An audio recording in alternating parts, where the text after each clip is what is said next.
Hi guys, today I'm going to be discussing problem 14 from chapter 5.3. So the question goes, at an amusing park there is a ride in which cylindrically shaped chambers spin around a central axis.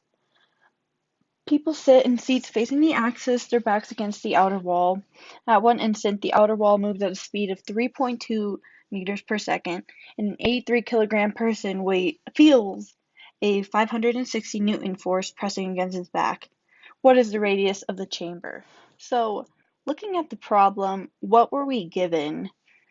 We were given velocity, which is a speed of 3.2 meters per second, and we were also given mass, which is 83 kilograms. And finally, we were also given the force, which is 560 newtons. I'm just going to write these off to the side, that way we don't forget about them. So our velocity is 3.2 meters per second. Our mass, which is our m, is 83 kilograms. And our force is 560 newtons.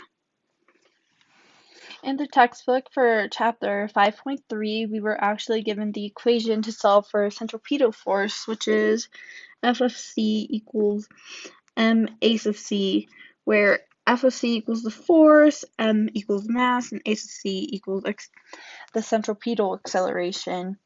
But we were also told that we could substitute this for velocity squared over r if need to.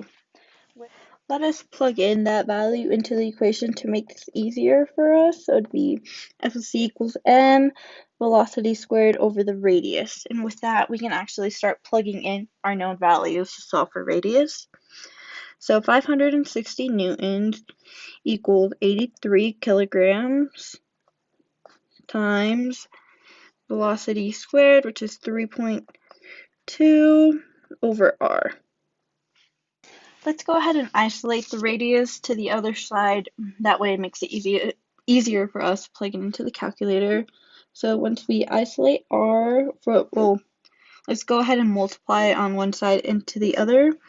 So it'd be r times 560 newtons equals 83 kilograms times 3.2 meters per second squared. And with that, we can actually divide 560 from one side into the other side, where it actually cancels out. So now we just solve for r. Now go ahead and plug in these numbers into your calculator to solve for the radius of the chamber.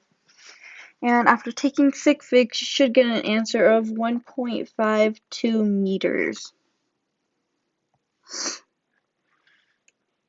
Thanks so much for watching.